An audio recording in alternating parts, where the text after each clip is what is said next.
Hello everyone, welcome to your channel Career Ladder. Today we are going to discuss the poem number 5 of Beehive Class 9 English book, and the poem is named as A Legend of the Northland and it is written by Faith Carey. तो ये poem क्या है, जैसे कि नाम से पता लगता है ए लेजेंड। लेजेंड क्या है? लेजेंड है ओल्ड ट्रेडिशनल स्टोरी, ठीक है, जो एक जनरेशन से दूसरे जनरेशन में पास हो जाती है। जैसे कि हमारे घर में दादी नानी है, वो कहानियां सुनाती हैं बच्चों को, ठीक है। तो इसी तरह से जो स्टोरीज हैं वो ओरली, ठीक है, यानी सुनाकर ओरली जो है एक जनरेशन से दूसरे जनरेशन में पास हो जाती हैं और इनमें कुछ ना कुछ मोरल जरूर होता है, ठीक है।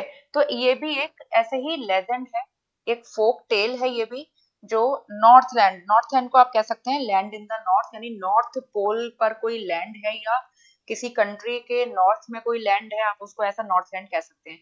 तो एक नॉर्थलैंड की ये लेजेंड है, ठीक है। तो चलिए स्टार्ट करते हैं।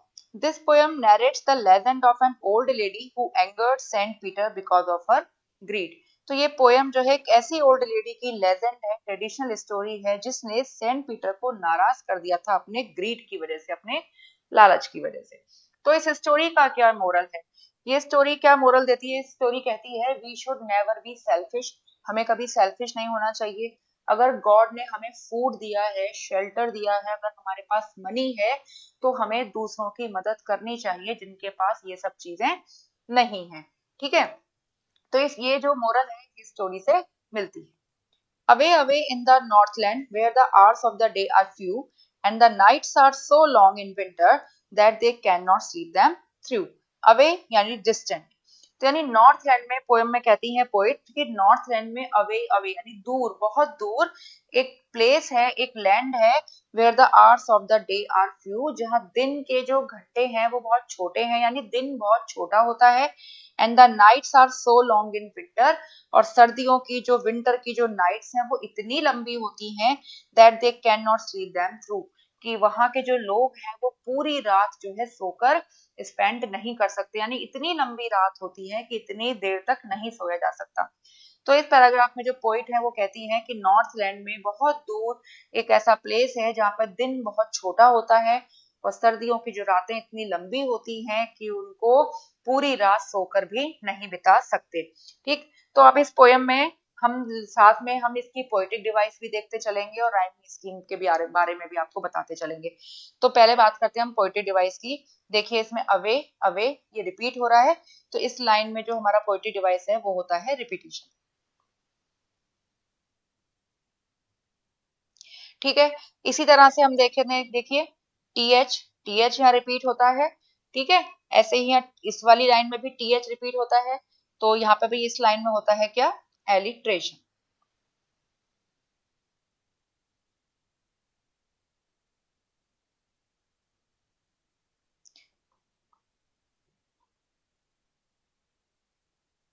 When they harness the swift reindeer to the sledges when it snows, and the children look like bears cubs in their funny furry clothes. Harness yani to bring under your control and use it. Swift, capable of moving with great speed. Reindeer, reindeer is an animal जैसे deer with large horn. Sledges, sledges means vehicle without wheels that is used for traveling on snow. Bear, cubs, cubs है यहाँ पे young bear, and furry having fur. तो where they harness the swift reindeer, तो वहां पर क्या होता है कि व्हेन इट स्नोज, जब वहां पर स्नोइंग होती है, जब बर्फ पड़ती है, तो जब वहां के जो लोग हैं, दे आया है वो नॉर्थलैंड के लोगों के लिए आया है, वो स्विफ्ट रेनडियर को यानी तेज दौड़ने वाले रेनडियर को स्लेजेस में यूज करते हैं, हार्नेस करते हैं। And the children look like bears cubs in their funny furry cloth, और जो वहां बच्चे हैं वो ऐसे लगते हैं जैसे बियर के कब्स, क्योंकि उन्होंने उनके फनी और फरी क्लोथ्स उन्होंने पहने हुए होते हैं। यानी वहां इतनी सर्दी पड़ती है कि बच्चे जो अपने फरी क्लोथ्स पहन लेते हैं तो बियर के कप्स की तरह नजर आते हैं। तो इस पैराग्राफ में भी देखिए, यहाँ पे देखिए आप, एच, एच यहाँ रिपीट होता है, ठीक है। यहाँ पे एस, एस रिपीट होता है, एल, एल कह सकते हैं, और एफ, एफ, ये सब यहाँ कॉन्सोनेंट रिपीट हो रहे हैं, इसलिए हम यहाँ पे होता है alliteration.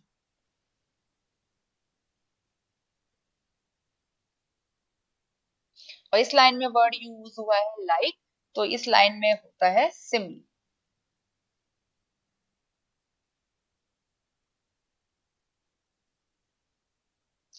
They tell them a curious story. I don't believe it is true, and yet you may learn a lesson if I tell the tale to you. Curious यानी eager to know, strange या unusual, and tale का मतलब story. तो they tell them a curious story, तो they यानी वहां के जो लोग हैं वो क्यूरियस स्टोरी सुनाते हैं, एक अनयूजुअल या स्ट्रेंज स्टोरी सुनाते हैं. I don't believe it's true, तो पोइट कहती है कि मुझे नहीं लगता, मुझे विश्वास नहीं है कि ये सही चीज है या नहीं. And yet you may learn a lesson if I tell the tale to you, तो पोइट कहती है अगर मैं ये स्टोरी तुम्हें सुनाऊं तो तुम्हें एक लेसन यानी एक मोरल सीखने को यहाँ मिलेगी. ठीक है, तो यहाँ पर देखते हैं, यहाँ पर भी देखिए टी और टी यहाँ रिपीट होता है, ऐसे ही वाई वाई ये रिपीट होता है, एल एल रिपीट होता है, इसी तरह से टी टी टी ये सब कॉन्सोनेंट यहाँ रिपीट होते हैं, इसलिए यहाँ पे होता है एलिट्रेशन.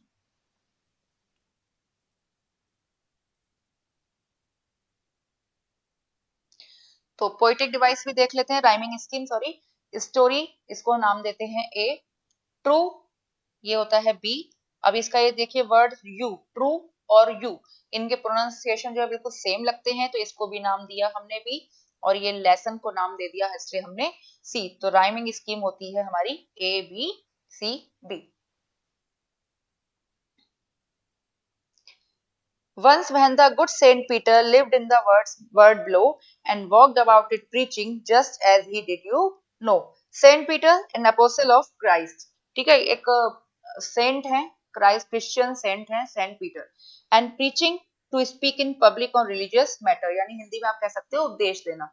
तो एक बार की उस समय की स्टोरी है जब एक बार lived in the world below यानी धरती पर इस संसार में इस वर्ल्ड में रहते थे Saint Peter, and walked about it preaching as just as we did you know, और वो धरती पर उस समय घूम रहे थे, राउंड ले रहे थे, प्रीचिंग उपदेश देते हुए घूम रहे थे, just as he did you know जैसा कि आप जानते हैं वो करते थे. तो ये उस समय की स्टोरी है जब इस पृथ्वी पर इस धरती पर सेंट पीटर रहा करते थे, और यहाँ पर वो लोगों को उपदेश देते हुए धरती पर राउंड ले रहे थे.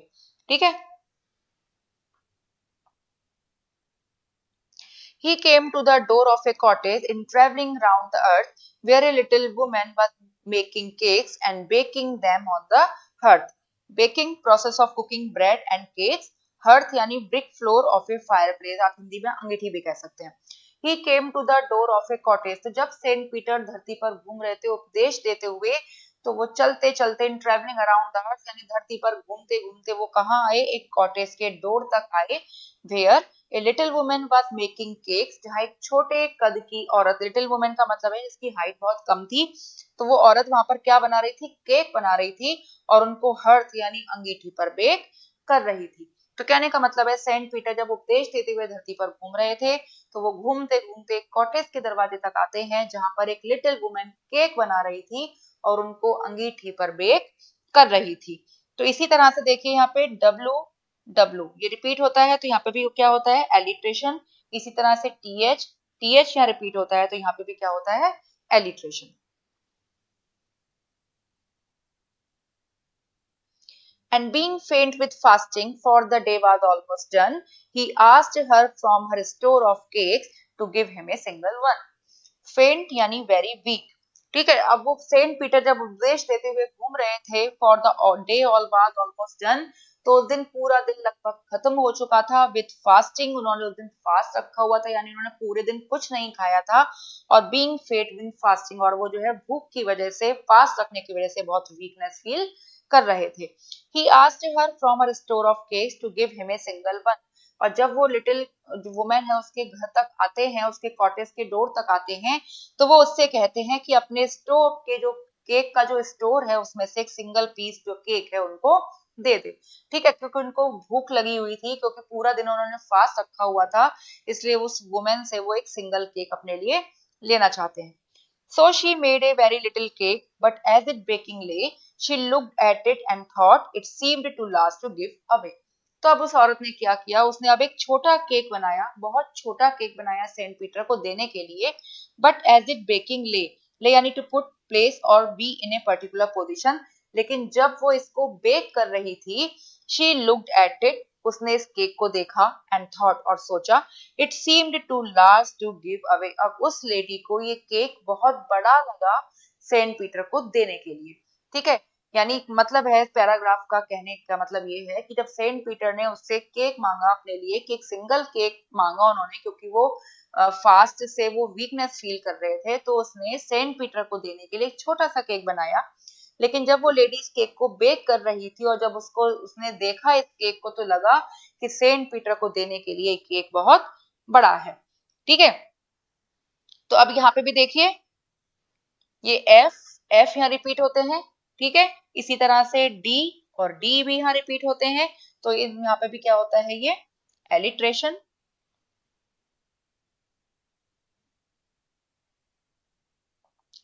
ठीक, और इसकी राइमिंग इसकी भी हम यहाँ देखते चलते हैं। फास्टिंग को लिखा हमने ए, डन को लिखा हमने बी, डन से मिला हुआ होता है वन, तो इसको भी लिखा हमने बी, और केक्स को नाम दिया हमने सी। लाइक दिस, केक को लिखा यहाँ पे हमने ए, ले को लिखा बी, ले से जो प्रोनाउंसिएशन सेम हो रहा है दैट इज बी, और सीम्ड को लिखा हमने यहाँ सी। तो दोनों ही पैराग्राफ्स की जो राइमिंग स्कीम है वो होती है ए बी सी बी। ठीक है, तो आपको जो इस पोयम के हर पैराग्राफ में जो राइमिंग स्कीम वो देखने को मिलेगी वो है A B C B.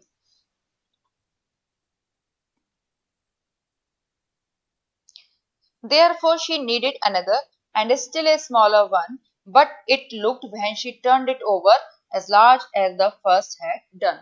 Needed to press and squeeze a mixture of flour and water with your hands to make bread etc. जब फ्लोर में वाटर डाल के जो उसको हाथों से गूंथा जाता है ना, उसको कहते हैं नीड, यानी हाथों से गूंथना, दैट इज नीडिंग। तब उसने क्या किया, जब उस लेडी को लगा ये केक तो बहुत बड़ा बन गया है, तब उसने क्या किया, दूसरा डो उसने नीड किया, and still a smaller one. ठीक है, और पहले से जो है छोटा केक उसने बनाया, but it looked when she turned it over, लेकिन जब उसने इस केक को टर्न किया, ठीक है, पलट कर देखा, तब उसको लगा कि ये पहले के जितना ही बड़ा बन गया है। ठीक है, तब उसने सेंट पीटर को देने के लिए दूसरा केक बनाने के लिए सोचा, उसने दूसरा डो उसने नीड किया, जो पहले से की तरह पहले से छोटा बनाया उसने, लेकिन जब उसने उसको पलट कर देखा तो उसको लगा इस सेंट पीटर को देने के लिए बहुत बड़ा है। ठीक है, तो यहाँ पे भी देखिए, तो राइमिंग स्कीम, यहाँ पे स्टिल का एस और स्मॉलर का भी एस, तो यहाँ पे भी लाइन राइमिंग स्कीम होती है एलिट्रेशन।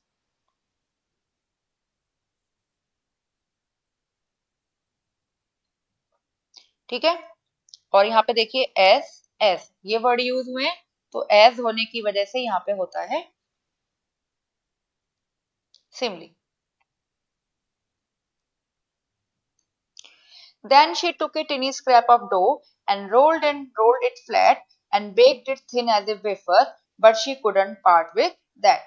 Dough यानी mixture of flour, water for making into bread, यानी फ्लोर में जब हम वाटर मिला के जो डो बना लेते हैं इसको, ठीक है, and wafer thin dry biscuit, and part with का मतलब है गिव अवे। तब उस लेडी ने क्या किया, जब उसने एक केक बनाया वो भी बड़ा था, दूसरा बनाया छोटा बनाया, लेकिन वो भी उसको बड़ा लगा, तब उसने क्या किया, अब उसने तीसरी बार उस डो का उसने बहुत छोटा सा स्क्रैप लिया और इसको रोल एंड रोल, इसको रोल करके उसको बिल्कुल फ्लैट कर दिया, and baked it thin as a wafer, और उसको इतना पतला बेक किया जैसे कि एक wafer, but she couldn't part with that, लेकिन ये वेफर जैसा केक भी ये सेंट पीटर को वो नहीं दे सकी।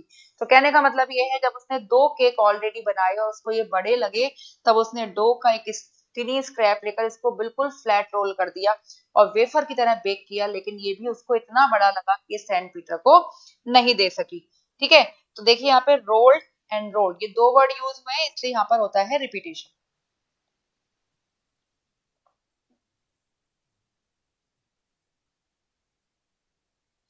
और एज आ रहा है इसलिए इस लाइन में होता है Simli.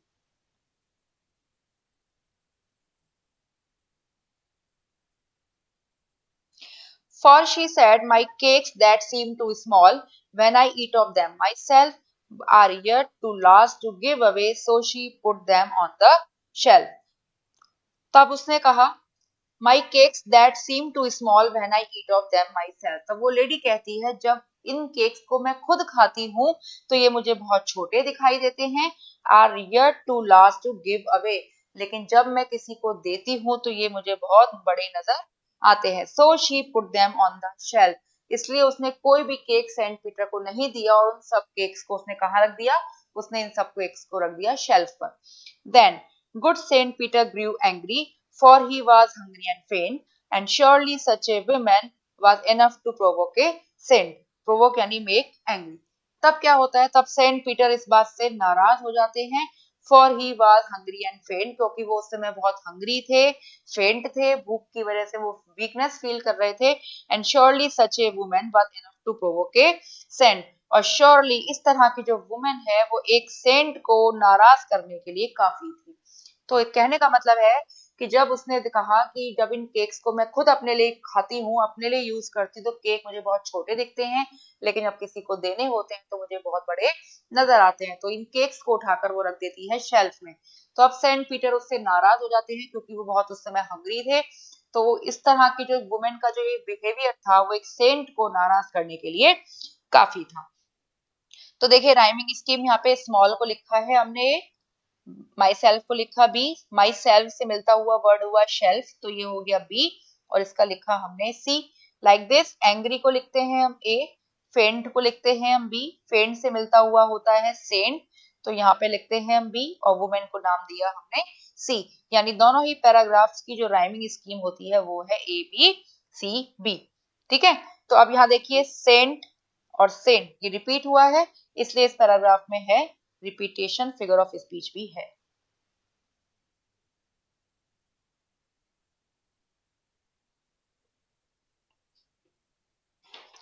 And he said, you are far too selfish to dwell in a human form, to have both food and shelter and fire to keep you warm. And he said, यही जो आया है वो सेंट पीटर के लिए आया है, तो वो कहते हैं you are far too selfish to dwell in a human form. Dwell यानी to live in a place on a particular way, कि तुम इतनी सेल्फिश हो, लेडी से कहते हैं सेंट पीटर कि तुम इतनी ज्यादा सेल्फिश हो कि तुम ह्यूमन फॉर्म में रहने लायक नहीं हो. To have both food and shelter and fire to keep you warm, और तुम्हें फूड और शेल्टर दोनों ही ना मिले, और फायर भी तुम्हें नहीं मिलनी चाहिए तुम्हें वार्म रखने के लिए. यानी तुम इतनी सेल्फिश हो कि तुम्हें इंसान की फॉर्म में भी नहीं होना चाहिए, तुम्हें फूड और शेल्टर भी नहीं मिलनी चाहिए, और तुम्हें वार्मथ देने के लिए फायर भी तुम्हें नहीं मिलनी चाहिए. Now you shall build as the birds do and shall get your scanty food by boring and boring and boring all day in the hard dry wood. तो सेंट पीटर कहते हैं अब लेडी से कि now you shall build as the birds do, अब तुम अपना घर ऐसे ही बनाओगी जैसे कि बर्ड्स बनाती हैं. And shall get your scanty food, scanty यानी स्मॉलर इन साइज और अमाउंट, एंड बोरिंग यानी टू मेक होल्स, और तुम्हें अपना जो फूड मिलेगा वो बहुत कम अमाउंट में मिलेगा. और कैसे मिलेगा, all day in the hard dry would, पूरे दिन हार्ड ड्राई वुड में बोरिंग करके यानी होल्स बना बना कर ही तुम्हें अपना फूड मिलेगा. तो कहने का मतलब ये है कि सेंट पीटर जो है उस लेडी से नाराज हो जाते हैं और उससे कहते हैं कि तुम इतनी सेल्फिश हो कि तुम इंसानों के रूप में रहने लायक नहीं हो, तुम्हें फूड शेल्टर फायर भी नहीं मिलनी चाहिए, और तुम घर ऐसे ही बनाओगी अपना घर जैसे कि बर्ड्स बनाती हैं, और तुम्हें अपना थोड़ा सा फूड भी पूरे दिन हार्ड ड्राई वुड में होल्स बनाकर ही मिलेगा. तो देखिए यहाँ पर भी हम फिगर ऑफ स्पीच देख लेते हैं. देखिए शेल का एस और स्कैंटी का भी एस, ठीक है, तो ये भी क्या होता है alliteration. Boring boring and boring ये रिपीट हो रहा है, इससे यहाँ पर होता है ये repetition. Then up she went through the chimney, never speaking a word, and out of the top flew a woodpecker, for she was changed to a bird. Chimney, hollow structure through which smoke or steam is carried up away from the fire. Chimney वो होती है, जैसे fire place जो होता है उसके ऊपर एक हॉलो स्ट्रक्चर लगी हुई होती है जिसकी वजह से स्मोक जो है बाहर निकल जाता है. And woodpecker is a bird that uses its strong beak to make holes in tree trunks in order to find insects to eat. अब जब उन्होंने सेंट पीटर ने नाराज होके ये सब कहा तो उसने क्या होता है तब, नेवर स्पीकिंग वर्ड, तो वो जो लेडी है वो एक वर्ड भी नहीं बोल पाई और वो चिमनी से होते हुए बाहर की तरफ चली गई. And out of the top flew a woodpecker, और उस चिमनी के टॉप पर उड़ता है एक woodpecker, for she was change to a bird. अब वुडपेकर क्यों उड़ता है चिमनी के ऊपर, क्योंकि वो लेडी ही उस बर्ड में यानी वुडपेकर में चेंज हो गई.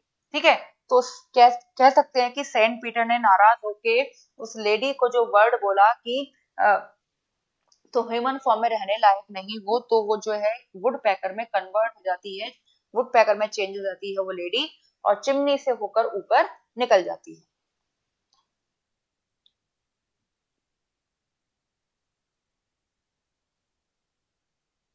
She had a scarlet cap on her head, and that was left the same, but all the rest of her clothes were burned black as a coal in the flame.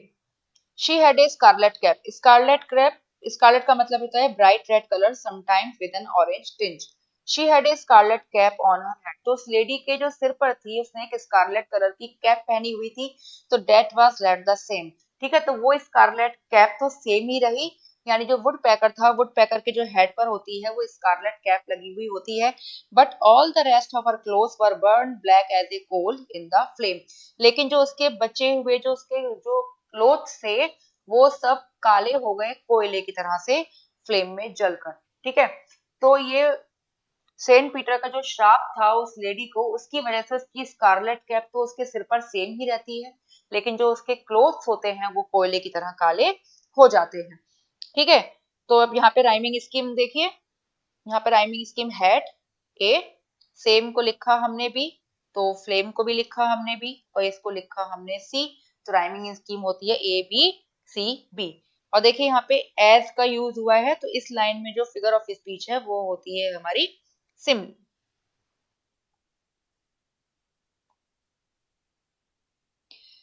And every country schoolboy has seen her in the wood where she lives in the tree till this very day, boring and boring for food. यहाँ country का मतलब है village, तो every country school boy, तो village का उस north land का जो हर स्कूल जाने वाला जो बच्चा है, has seen her in the wood, would का मतलब यहाँ फॉरेस्ट से है, तो उस हर बच्चे ने उस लेडी को वुड पैकर की फॉर्म में जंगल में यानी फॉरेस्ट में देखा है, where she lives in the tree till this very day, जो आज के दिन तक भी उन्हीं पेड़ों में, उन्हीं ट्रीज में, उसी फॉरेस्ट में रहती है, boring and boring for food, और फूड फूड के लिए जो ट्री के ट्रंक्स हैं उसमें होल्स करती रहती है। ठीक है, तो ये जो पोयम है, ये पोयम के अंदर एक स्टोरी छिपी हुई है। ठीक है, तो इसको कहते हैं हम बैलेड। तो ये बैलेड क्या है? Ballad is a song narrating a story in short stanzas. तो बैलेड एक सॉन्ग होता है जिसके बीच में क्या है, स्टोरी भी नैरेट की जाती है शॉर्ट स्टैंजास में। Ballads are a part of folk culture और popular culture and passed on orally from one generation to the next. तो बैलेड जो है फोक कल्चर की तरह एक पार्ट होते हैं और ओरली एक जनरेशन से दूसरे जनरेशन में पास होते हैं। तो इसलिए ए लेजेंड ऑफ द नॉर्थलैंड, ये जो पोएम है वो क्या है, वो एक बैलेड। ठीक है, तो साथ में इसकी समरी भी देख लेते हैं, ये आपके जो एग्जाम्स में आपके आंसर लिखने में हेल्पफुल।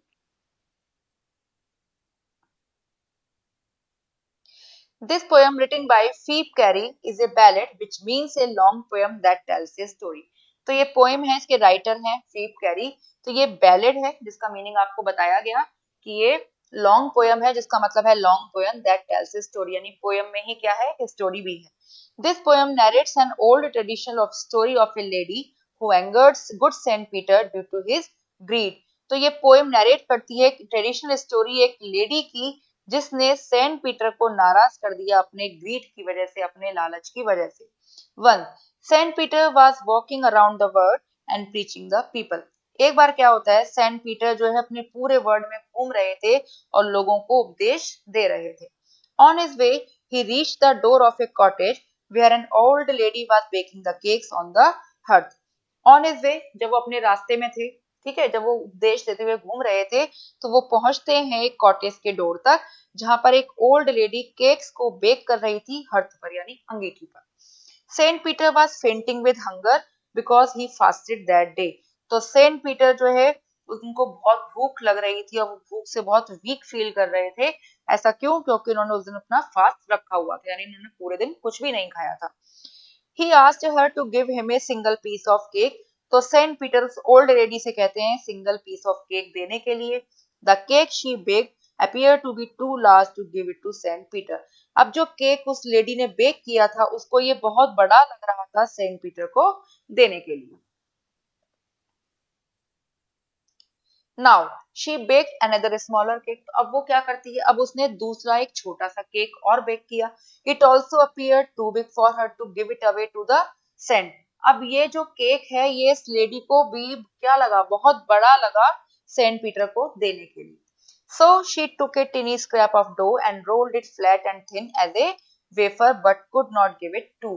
तब उसने क्या किया, अब उसने अपने डो का एक बहुत छोटा सा स्क्रैप लिया और इसको बिल्कुल रोल कर दिया, बिल्कुल फ्लैट, और इतना पतला रोल किया जैसे कि एक वेफर, लेकिन ये सेंट पीटर को ये भी नहीं दे पाई। Seeing this, Saint Peter lost his temper। अब ये देखकर सेंट पीटर को आया गुस्सा।